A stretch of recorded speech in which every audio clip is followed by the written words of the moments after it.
जय हिंद, वंदे मातरम। सभी वर्दी प्रेमियों का आपके अपने यूट्यूब चैनल डी के एजुकेशन लर्नर्स में हार्दिक स्वागत है। तो प्यारे साथियों, आज हमारा हिंदी का प्रैक्टिस सेट नंबर 15 है। शुरू करते हैं वर्दी वाली क्लास। यस, आज आपका पहला प्रश्न है, बैलगाड़ी में समास। चलिए दोस्तों, बैलगाड़ी में कौन सा समास? द्विगु समास होगा, तत्पुरुष समास होगा, द्वंद्व समास होगा या अव्ययीभाव समास होगा? तो दोस्तों, ध्यान रखना है आप लोगों को। लास्ट में कमेंट करके ज़रूर बताना है कि आज आपके कितने प्रश्न सही हुए हैं और कितने प्रश्न आपसे छूट गए हैं। तो डेली आपकी ये प्रैक्टिस सीरीज चल रही है, तो मिस ना करें और अपने और भाइयों को शेयर करें, जिससे भी उन्हें भी लाभ प्राप्त हो सके और अपना वर्दी की जुनून और अपनी मनचाही यूनिफॉर्म आप प्राप्त कर सकें व अपने परिवार का सपना पूरा कर सकें। तो चलिए, अब प्रश्न के ऊपर वापस आते हैं हम। बैलगाड़ी में समास, कौन सा समास होगा? अरे भाई, किसकी? बैल की गाड़ी। तो बैल की गाड़ी किसका होगा? तत्पुरुष समास। Okay, option number B is correct answer. अगला प्रश्न है, 1992 व्यास पुरस्कार से के विजेता कौन थे? चलिए प्यारे साथियों, किसके बारे में पूछ रहा भाई? व्यास पुरस्कार के विजेता कौन थे? डॉक्टर शिव प्रसाद सिंह जी थे। ऑप्शन नंबर बी कह रहा है कुमन नारायण जी थे। ऑप्शन नंबर सी कह रहा है रामविलास शर्मा जी थे। ऑप्शन नंबर डी कह रहा है सब्बे यादव थे। तो बताइए प्यारे साथियों, पढ़ा होगा आप लोगों ने? नहीं पढ़ा होगा तो कोई बात नहीं, एक बार आप इसका राइट आंसर बताइए क्या होगा। अब देखिए, 1992 में व्यास पुरस्कार के विजेता आपके थे डॉक्टर शिव प्रसाद सिंह। तो आपका राइट आंसर हुआ option number A is correct answer. आगे छोटी सी और इंफॉर्मेशन है, उसको समझते हैं। अब ये साहित्यिक पुरस्कार, जो व्यास पुरस्कार की शुरुआत, पहले तो आप समझिए कब शुरुआत हुई थी। ये आपसे प्रश्न में पूछा जा सकता है। ये 1991 में इसकी शुरुआत हुई थी। चलिए, अब भाई ये के बिड़ला फाउंडेशन ने की थी। किसने की थी? के बिड़ला फाउंडेशन ने की थी। अच्छा, यह पुरस्कार पिछले 10 सालों में प्रकाशित हिंदी की बेहतरीन साहित्यिक रचनाओं को दिया जाता था। तो अब आप समझ गए होंगे भाई, 1991 में शुरुआत हुई थी और 1992 में डॉक्टर शिव प्रसाद जी को ये पुरस्कार प्राप्त हुआ था। तो राइट आंसर हुआ इसका option number 1 is correct answer. अगला प्रश्न है परी। भाई किसके बारे में पूछ रहा है? परी उपसर्ग में कौन सा शब्द जोड़ें जिसमें उसका अर्थ छोड़ना हो जाएगा? चलिए भाई बताइए, बहुत प्यारा सा प्रश्न है ये और बहुत सिंपल है, परंतु कभी कभी ना ये आपके गलत भी करा देते हैं। तो ऐसा करते हैं, इस परी को उन शब्दों के साथ जोड़ के देखते हैं। देखिए, पली परी प्लस हार, तो ये हो गया आपका परिहार। ओके, और परिहार का क्या मतलब होता है? कमेंट में बताना। परी प्लस ताप, परिताप हो जाएगा। ऑप्शन नंबर सी होगा परी प्लस तोष, परितोष हो जाएगा। ऑप्शन नंबर डी परी प्लस जन, तो परिजन हो जाएगा। अब इसमें आपका क्या पूछा है, ध्यान रखिएगा, आपसे ये प्रश्न ना थोड़ा सा अलग पूछ लिया है। यदि परी उपसर्ग तो आप किसी में भी लगा दोगे, लेकिन उस उपसर्ग से जो बना हुआ जो शब्द है उसका अर्थ छोड़ना हो जाएगा। अब भाई इन शब्दों में आप लोगों ने लगा के तो देख लिया, भाई सब में लगा को परी परी उपसर्ग आपने लगाया, तो जो शब्द आपका बन रहा है उसका अर्थ जो होगा छोड़ना, किसका बनेगा? चलिए, तो ये बनेगा आपका परी प्लस हार। किसका बनेगा? परी प्लस हार। तो ये परिहार का मतलब जो होता है छोड़ना होता है। तो option number A is right answer. किस किस को पता था इस प्रश्न का सही आंसर? कमेंट में बताना पक्का। अगला प्रश्न है कौटिल्य का विलोम शब्द। चलिए, बहुत प्यारा प्रश्न है भाई। कौटिल्य, कौटिल्य का मतलब क्या होता है, पहले तो ये बता दो। अभी इसने पूछ लिया है कि कौटिल्य का विलोम शब्द क्या होगा। पहले तो आप बताइए कौटिल्य का मतलब क्या होता है? किसी को पता है कि नहीं पता है? अरे, कौटिल्य का मतलब होता है चालाक, या जिसे कहते हैं चतुर। ओके, इसका मतलब तो ये हो गया, कोटिल यानी क्या होता है? चतुर। अब इसका विलोम आप कर दीजिए। चलिए पहले ऑप्शनों को देखते हैं। अजर्ब होगा, आर आर्तव होगा, ऑप्शन नंबर सी मार्दव होगा, या मृदुलता होगा। आप बताइए भाई। अब देखिए, कौटिल्य का अर्थ तो आपको पता चल गया, ये होता है चतुर। अब चतुर का विलोम क्या होगा? चतुर का विलोम तो होगा सिंपल साधारण, जिसे हम क्या कहेंगे? आर्जव कहेंगे। Option number A is right answer. भाई किस किस को पता था? जिसे पता है कमेंट बॉक्स में करना कि हाँ सर मुझे मालूम था। और लास्ट में सब अपना ना नंबर बता के जाएंगे कि कितने आज आपने प्रश्न सही किए हैं। टोटल 30 प्रश्न हैं आपके ये। अगला प्रश्न है, प्रतिकूल शब्द में कौन सा उपयुक्त उपसर्ग है? आप बताइए भाई। अरे भाई, प्रतिकूल क्या परा होगा, प्रति होगा, प्रा होगा या परी होगा? तो बहुत सिंपल सा है इसका आंसर, आप सभी को पता चल जाएगा। भाई प्रतिकूल में कौन सा उपसर्ग है? तो भाई प्रति उपसर्ग है। Option number B is correct answer. आ गया मजा? बहुत सिंपल सा था, पर जिसने पढ़ रखा होगा ना उपसर्ग प्रत्यय, वो सही बता पाएगा। भाई तुक्का नहीं लगा ना, ईमानदारी से बताना है आप लोगों को। अगला प्रश्न है, तिलक। तिलक किस प्रकार का शब्द है? बहुत प्यारा प्रश्न है भाई। क्या तिलक तद्भव है, शंकर है, या तत्सम है, या देशज है? अब बताइए प्यारे साथियों। भाई तिलक आप लोग जो माथे में करते हो, लगाते हो, वह किस प्रकार का शब्द है? अब बताइए। भाई गलत नहीं बताएगा कोई। क्या होगा सही आंसर? बिल्कुल option number C is correct answer. तिलक आपका तत्सम शब्द होता है। अगला प्रश्न है, स्वच्छ शब्द का पर्यायवाची शब्द बताइए। चलिए भाई, स्वच्छ, स्वच्छ ने होता है साफ, है ना? अब इसका पर्यायवाची क्या होगा? ऑप्शन नंबर ए नीरज होगा, निर्मल होगा, पंकिल होगा, या नीरद होगा? तो भाई स्वच्छ यानी साफ, और साफ का पर्यायवाची आपका निर्मल। बिल्कुल option number B is correct answer. बहुत सिंपल सा प्रश्न था ये। अगला प्रश्न आपका बन रहा है वर्वे छंद से, छंदों से बन रहा है। भाई ध्यान रखना, गलत नहीं करना है इसको। भाई जो भी गलत करेगा देख लेना। ऑप्शन नंबर 1 कह रहा है अर्ध सम्मात्रिक छंद होते हैं।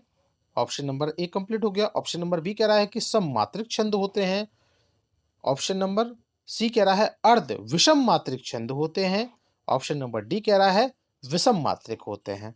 अब भाई कौन सही उत्तर बताएगा? गलत नहीं बताएगा। भाई बरवे पढ़ रखा है आप लोगों ने? पढ़ा है कि नहीं पढ़ा? नहीं पढ़ा तो कोई बात नहीं, ध्यान से समझिए। देखिए वर्वे के अंतर्गत में ना इसके 4 चरण होते हैं। बेसिक सी बात है भाई, सभी के चौपाई के भी 4 चरण होते हैं, दोहे के भी 4 चरण होते हैं, सबके 4 चरण होते हैं। अब क्या होता है भाई, तथा तीसरे चरण में कितनी मात्राएं होती हैं? 12-12 मात्राएं होती हैं। और दूसरे चरण में तथा चौथे चरण में कितनी मात्राएं होती हैं? 7-7 मात्राएं होती हैं। तो ये तो हो गया आपका वर्वे। अब इसमें और किसके बारे में पूछ रहा है? ये होता है अर्ध सम्मात्रिक छंद होता है। Okay, option number A is right answer. भाई किस किस को पता था? जिसे पता है वो हाथ खड़ा करेगा। अगला प्रश्न आपका मुख दर्शन। बहुत प्यारा शब्द है। मुख दर्शन में कौन सा समास होगा? बहुत प्यारा भाई। क्या मुख दर्शन? मुंह के दर्शन, मुख के दर्शन। तो जहां आपको पता चल गया मुख के दर्शन है। ऑप्शन नंबर ए कह रहा है कि तत्पुरुष समास होगा, बहुब्रीहि समास होगा, द्विगु समास होगा, या द्वंद्व समास होगा? तो भाई मुख दर्शन, मुख के दर्शन, तो बिल्कुल पता चल गया तत्पुरुष समास हो गया ना इसमें। Option number A is correct answer. अगला प्रश्न है, 8 कनौजिया 9 चूल्हे। बहुत प्यारा भाई, बहुत प्यारा। लोकोक्तियों का अर्थ क्या होगा? अरे बताइए भाई, 8 कनौजिए और 9 चूल्हे। अरे भैया बंदे हैं 8, और आठों ने 9-9 चूल्हे रख रखे हैं। तो सिंपल सा अर्थ हो गया इसका। भाई क्या होगा? ऑप्शन नंबर ए फाका करना। ऑप्शन नंबर बी कह रहा है संपन्नता की स्थिति दर्शाना। अरे भाई 8 आदमी हैं और 9-9 चूल्हे लेके बैठे हैं, तो क्या संपन्न हो गए? या मस्त रहना, या अलगाव की स्थिति होना? अब बताओ भाई, गलत नहीं करेगा कोई भी बच्चा। 8 कनौजिए 9 चूल्हे। अरे भाई साहब, अलगाव की स्थिति है, आपस में बन नहीं रही है, इसीलिए 8 लोग हैं और 9 चूल्हे लेके बैठे हुए हैं। तो option number D is right answer. Okay, समझ में आ गया। अगला प्रश्न है, री ध्वनि किस स्वर के अंतर्गत आती है? चलिए भाई, पढ़ रखा है नहीं पढ़ रखा? पढ़ा होगा। संयुक्त वर्ण के अंतर्गत, घोष वर्ण के अंतर्गत, ओष्ठ वर्ण के अंतर्गत, या ह्रस्व स्वर के अंतर्गत? अब बताइए भाई। भाई री ध्वनि किसके अंतर्गत आती है? बेसिक सा प्रश्न है, कोई ज्यादा। क्या होगा इसका सही आंसर बताइए। अरे भाई री ध्वनि किस स्वर के अंतर्गत आती है? ये आपकी आती है, option number D is correct answer, ह्रस्व स्वर के अंतर्गत आती है। अगला प्रश्न है, शायद कल मीरा दिल्ली जाएगी। ठीक है चलो भाई, जाना संभाव्य भविष्य काल। तो क्या होगा भाई? शायद कल मीरा दिल्ली क्या करेगी? बेसिक सा है ना, दिल्ली जाएगी भाई, वो अपने आप निकल रहा है। अगला प्रश्न है, गाड़ी गाढ़ी। ठीक है, शब्द युग्म के लिए सही अर्थ युग्म चुनिए। अब ध्यान रखना भाई, किसके बारे में पूछ रहा है? गाढ़ी और गाढ़ी। गहरी या यान होगा, यान व गहरी होगी, या निकाली या गिरी होगी, गिरी व निकाली होगी। अब बताइए भाई, सबसे पहले गाड़ी का मतलब क्या हो गया? गाड़ी का मतलब हो गया आपका यान, ठीक है। उसके बाद गाढ़ी मतलब गहरी। अरे गहरी, गाढ़ी कढ़ी बना दी आपने तो आज, गाढ़ी खीर बना दी आपने तो आज। तो समझ में आ गया ना? तो गाढ़ी यानी यान और गाढ़ी यानी गहरी। तो option number C is correct answer. देखो शब्दों को अच्छे से पढ़ोगे ना तो अपने आप आंसर पता चल जाएगा। अगला प्रश्न है आपका त्याग पत्र। बहुत प्यारा भाई, त्याग पत्र उपन्यास किसकी रचना है? बताइए भाई, पढ़ रखा है कि नहीं पढ़ रखा? जितेंद्र कुमार की रचना है, या रेणु जी की है, या प्रेमचंद्र जी की है, या अज्ञे की है? तो भाई किसके बारे में पूछ रहा है? त्याग पत्र उपन्यास किसके द्वारा लिखा गया है? कौन इसके रचनाकार हैं? पता है कि नहीं पता? नहीं पता कोई बात नहीं, आपके सर बताएंगे। इसकी यह है आपके जितेंद्र कुमार की। Option number A is right answer. Comment box में बताना किस किस को पता था। अगला प्रश्न है, जब क्रिया का प्रयोग कर्ता के लिंग वचन और कारक के अनुसार होता है तब कौन सा वाच्य होता है? प्यारे साथियों, वाच्य पढ़ लेना अच्छे से, क्योंकि वाच्य आपका ठीक ठाक लेवल का आएगा। तो क्या होगा भाई? ऑप्शन नंबर कह रहा है कि कर्तृवाच्य होगा, ऑप्शन नंबर बी कह रहा है मिश्रवाच्य होगा, ऑप्शन नंबर सी कह रहा है कर्मवाच्य होगा, ऑप्शन नंबर डी कह रहा है भाववाच्य होगा। तो आप बताइए भाई, किसके बारे में पूछ रहा है? कि जब क्रिया का प्रयोग कर्ता के लिंग वचन और कारक के अनुसार होता है, तो ये कोटेशन दे रखी है, अब आपको सिर्फ वाच्य पहचानना है। तब कौन सा वाच्य होता है? तो भाई साहब वह आपका कृतिवाच्य होता है। Option number A is correct answer. समझ में आ गया? अगला प्रश्न है, निम्नलिखित में से कौन सा अव्यय का भेद नहीं है? बस आप लोगों ने अव्यय पढ़ रखे होंगे तो आपको पता चला होगा कि भाई उसके कितने भेद होते हैं और कौन सा होता है। अब इसमें जो भेद नहीं है उसके बारे में बता दीजिए। विस्मयादि बोधक, ऑप्शन नंबर बी क्रिया विशेषण, ऑप्शन नंबर सी संबंध बोधक, या परिमाण बोधक। अब बताओ भाई। तो भाई अव्यय पढ़ तो रखा होगा, तो परिमाण बोधक अव्यय होता है कि नहीं होता? तो इसीलिए option number D is right answer. नहीं पूछा था तो नहीं है, तो वो राइट आंसर हो गया। अगला प्रश्न है, क्रम की दृष्टि से कौन सा वाक्य शुद्ध है, सॉरी अशुद्ध है? ठीक है, ध्यान रखना, ऐसे ही मिस्टेक हो जाती है एग्जाम पेपर के अंतर्गत। आप शुद्ध पढ़ लोगे लेकिन क्या लिखा होगा? अशुद्ध लिखा होगा। चलो भाई, ऑप्शन नंबर ए कह रहा है राहुल क्या लिख रहा है? बहुत बढ़िया भाई। राहुल क्या जा रहा है? राहुल क्या सोच रहा है? राहुल क्या कर रहा है? तो शायद आप लोगों को पढ़ने से पता चल गया होगा कि अशुद्ध वर्ण व शब्द कौन से हैं। देखो ऊपर वाला ठीक है, राहुल क्या लिख रहा है, बिल्कुल सही है। राहुल क्या सोच रहा है, ये भी ठीक है। राहुल क्या कर रहा है, ये भी ठीक है। परंतु राहुल क्या जा रहा है, ये आपको ठीक लग रहा है? अरे राहुल कहाँ जा रहा है, क्यों जा रहा है, ये सही होता। तो option number B is correct answer. देखो छोटी सी मिस्टेक की, उसी में आपको पता चल गया होगा। अगला प्रश्न है, कौन सा शब्द पत्र शब्द का अनेकार्थी नहीं है? अब देखो फिर नहीं वाले आ गए हैं। क्या चिट्ठी होगा? पत्र के बारे में पूछ रहा है। पुष्प होगा, पत्ता होगा, या कागज होगा? तो भाई चिट्ठी भी होता है, पत्ता भी होता है और कागज भी होता है। भाई पत्र शब्द का अनेकार्थी नहीं है, तो पुष्प यानी तो फूल होता है। देखा भाई, जिसने जीवन में नहीं पढ़ रखा होगा, जिसे नहीं पता होगा, वही गलत करेगा। बाकी कितना प्यारा और सिंपल सा प्रश्न था, सभी लोगों ने सही किया होगा। Option number B is correct answer. अगला प्रश्न है, निम्नलिखित में से कौन सा अर्था अलंकार है? बहुत बढ़िया भाई, अलंकारों को पक्का पढ़ना है, रिवीजन करना है, और कमेंट बॉक्स करके बता दो यदि अलंकारों की छोटी सी मैं ट्रिक ला दूं आप लोगों के लिए बहुत सारी हेल्प हो जाए तो बताना। चलिए देखिए भाई, अर्था अलंकार कौन सा है? क्या अनुप्रास अलंकार होगा, श्लेष अलंकार होगा, यमक अलंकार होगा, या रूपक अलंकार होगा? निम्नलिखित में से कौन सा अर्था अलंकार है? बताइए भाई, कौन सा ऑप्शन ठीक होगा? इसका सही होगा option number D is correct answer, जिसे बोलते हैं हम रूपक अलंकार। अगला प्रश्न है, निम्नलिखित में से कौन सा घोष वर्ण है? चलिए भाई, घोष वर्ण अघोष वर्ण है क्या? चा वर्ण होगा, ठा वर्ण होगा, खा वर्ण होगा या मा वर्ण होगा? अब भाई अघोष वर्ण कौन कौन से होते हैं ये मुझे कमेंट में बताना। क्या है इसका राइट आंसर? चलो पहले तो ये बताओ। राइट आंसर हुआ इसका option number D is correct answer, मा होगा। ठीक है, अगला प्रश्न है, ये कारक से पूछा है आपका, बहुत प्यारा प्रश्न है और पारंपरिक है ये प्रश्न। समझ लो किसी न किसी एसआई में मिलेगा, कांस्टेबल में मिलेगा, या आपको सारे एग्जामों में ये पूछ लिया जाता है जहां जहां पे हिंदी पूछी जाती है। भाई छत से ईंट गिरी, बहुत बढ़िया भाई। छत से ईंट गिरा के किसी का सिर फोड़ोगे क्या? नहीं भाई, हम तो प्रश्न पूछेंगे। अब बताओ भाई क्या होगा? छत से ईंट गिरी तो क्या हो गया भाई? छत ऊपर रह गई, ईंट नीचे हो गई, तो क्या हो गया?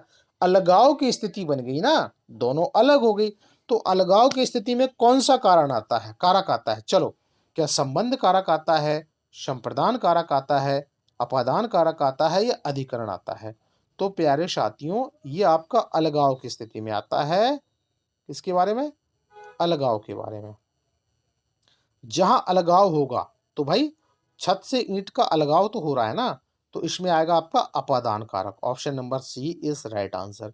बेसिक सा है, पेड़ से पत्ते गिरते हैं, छत से ईंट गिरती है, छत से गमला टूट के गिरता है, गमला गिरता है, या इस टाइप के जो भी प्रश्न आपके आएंगे ना, ये आपके अपादान कारक आएगा। या राजा ने भिखारी को कंबल दिया, ठीक है, ध्यान रखना है, तब उसका संप्रदान कारक आएगा। देना, जहां देने का औचित्य आता है वहां पे आपका संप्रदान कारक आएगा, और जहां अलगाव की स्थिति आएगी वहां अपादान कारक आता है। तो बेसिक सा प्रश्न था, आप लोग समझ गए होंगे इसको। अगला प्रश्न है, मुख्य क्रिया के अर्थ को स्पष्ट करने वाली क्रिया होती है। चलिए भाई, कौन सी क्रिया होती है? प्रेरणार्थक क्रिया होती है, सहायक क्रिया होती है, नाम धातु क्रिया होती है, नाम बोधक क्रिया होती है? अब बताइए भाई, मुख्य क्रिया के अर्थ को स्पष्ट करने वाली क्रिया कौन सी होती है? ये आपकी होती है ऑप्शन नंबर बी, नाम धातु क्रिया। कौन कौन समझा? चलिए, option number B is correct answer. अगला प्रश्न है, एक मुलाकात। भाई बहुत बढ़िया, बहुत बढ़िया। कहानी की कथाकार कौन है? भाई बहुत ही प्यारा प्रश्न है। एक मुलाकात हो, क्या है भाई इसका? ऑप्शन पढ़ते हैं। कृष्णा शोभती महोदय हैं, उमाराज जी हैं, अलका सारावगी हैं, या दीप्ति खंडेवाल हैं? अब बताइए भाई, एक मुलाकात कहानी की कथाकार कौन है? ये भाई साहब आपके कौन है, पता है आप लोगों को? नहीं पता? कमेंट में जल्दी बताओ, 30 सेकंड का टाइम है, गलत नहीं करेगा। एक मुलाकात कहानी की कथाकार आपकी उमाराज हैं। Option number B is right answer. अगला प्रश्न है, अपवाद को छोड़कर वर्णमाला के अक्षरों के नाम किस लिंग में होते हैं? भाई बहुत ही प्यारा प्रश्न बन गया है। क्या स्त्रीलिंग में होते हैं, उभयलिंग में होते हैं, पुरलिंग में होते हैं, या नपुंसक लिंग में होते हैं? देखो, कुछ कुछ अपवाद हैं इसके अंतर्गत, बाकी उनको छोड़ करके सभी के सभी वर्णमाला के अक्षरों के नाम आपके हमेशा पुरलिंग में होते हैं। Option number C is right answer. Okay, अगला प्रश्न है, अनेक शब्दों के लिए एक शब्द का चयन कीजिए जिसे टाला ना जा सके। बहुत प्यारा प्रश्न है दोस्तों। भाई जिसे टाला ना जा सके, क्या उसे ऐच्छिक कहेंगे? जिसे टाला ना जा सके उसे अनिवार्यता कहा जाएगा? जिसे टाला ना जा सके उसे अनिवृत्त कहा जाएगा? जिसे टाला ना जा सके उसे अनिवार्य कहा जाएगा? अब बताइए भाई, मैंने बहुत सिंपल तरीके से एक्सप्लेन कर दिया आपको। भाई उसे अनिवार्य कहा जाएगा। Option number D is right answer. अगला प्रश्न है, निम्नलिखित वाक्य के लिए सही मुहावरा बताइए। चलिए भाई, अरे मीठी मीठी बातों से लज्जित करना, बहुत बढ़िया। भाई भिगो के जूते मार रहा है ये तो। मीठी मीठी बातों से लज्जित करना क्या होगा? मखमली जूते मारना, ठीक लग रहा भाई। पानी पानी होना नहीं, झेप जाना, दुर्गति करना। तो भाई मीठी मीठी बातों से लज्जित करना क्या होगा? मखमली जूते मार रहे हो दोस्त आप तो आज तो, क्या बात है। Option number is right answer. अगला प्रश्न है, मिथ्या आडंबर। बहुत प्यारा भाई। मिथ्या आडंबर के अर्थ में किस लोकोक्ति का प्रयोग होगा? छोटा मुख बड़ी बात का होगा, छछूंदर के सिर में चमेली का तेल या छटाक चून चौबारे रसोई। बहुत प्यारा भाई। छीके कोई नाक कटावे कोई, भाई बहुत बढ़िया। मिथ्या आडंबर के बारे में पूछ रहा है तो इसका मतलब होगा छटाक चून। ये ब्रज के अंतर्गत में ये कहावत कही जाती है। छटाक चून मतलब थोड़ा सा चून है और चौबारे में रसाई रसोई किचन बना रखा है आपने। तो option number C is right answer. छटाक चून मतलब कि थोड़ा सा आपका आटा है और चौबारे में मतलब कि आपने बहुत बड़े चबूतरे के ऊपर में अपनी रसोई बनाई हुई है। तो option number C is correct answer. अगला प्रश्न है, अनाज का पर्यायवाची शब्द क्या होगा? शस्य होगा, रूपा होगा, चाह होगा या सलिल होगा? अब बताइए भाई, अनाज का पर्यायवाची शब्द क्या होगा? पढ़ा है कि नहीं पढ़ा? ठीक ठाक लेवल का प्रश्न बन गया है भाई साहब। ये होगा शस्य होगा। Option number A is right answer. अगला प्रश्न है, कहावत शब्द में प्रयुक्त प्रत्यय। बहुत प्यारा भाई। कहावत, वत, वत। क्या वत होगा, आवत होगा, हावत होगा या कह होगा? भाई ये तो होंगे नहीं। अब बताओ, कहावत, कहावत। तो क्या आ रहा है, कौन सा प्रत्यय आ रहा है? बोलने से ही पता चल रहा है ना कि आवत प्रत्यय आ रहा है। Option number B is correct answer. किस किस का ठीक है बताओ ईमानदारी से। अगला प्रश्न है, अद्भुत रस। बहुत प्यारा भाई। भाई स्थायी भाव आपसे पूछे जाएंगे, आपके बनेंगे। अद्भुत रस का स्थायी भाव क्या होगा? क्या उत्साह होगा, भय होगा, क्रोध होगा या विस्मय होगा? अब बताइए भाई, अद्भुत रस का स्थायी भाव, रट्टा मारने वाला प्रश्न है ये। तो क्या होगा? विस्मय होगा। Option number D is right answer. तो कैसी लगी प्यारे साथियों आज आपकी क्लास, प्रैक्टिस सेट नंबर 15? तो अपना लास्ट में ईमानदारी से, आपको आपकी वर्दी की कसम सौगंध, ईमानदारी से बताना कि कितने प्रश्न आपके सही हुए हैं और कितने प्रश्नों के ऊपर में आपको मेहनत करने की आवश्यकता है। ठीक है भाई, ये सिंपल सा सब्जेक्ट है। यदि इसमें आप लोग गड़बड़ करोगे तो मुश्किल हो जाएगा। इसीलिए आप सभी से मेरा विनम्र निवेदन है, एक अपना प्रैक्टिस सेट जरूर लगाइए। छोटी सी क्लास होती है, जल्दी में 30 प्रश्न आपके कंप्लीट कर देता हूँ। तो कमेंट बॉक्स में अपने नंबर सब बताएंगे और क्लास कैसी लगी ये भी बताएंगे। और भाई होली की सभी को, आप सभी को, आपके परिवार को बहुत सारी शुभकामनाएं। तो कृपया होली पर ध्यान से अपने आप को रखें और अच्छे से त्योहार का आनंद लें।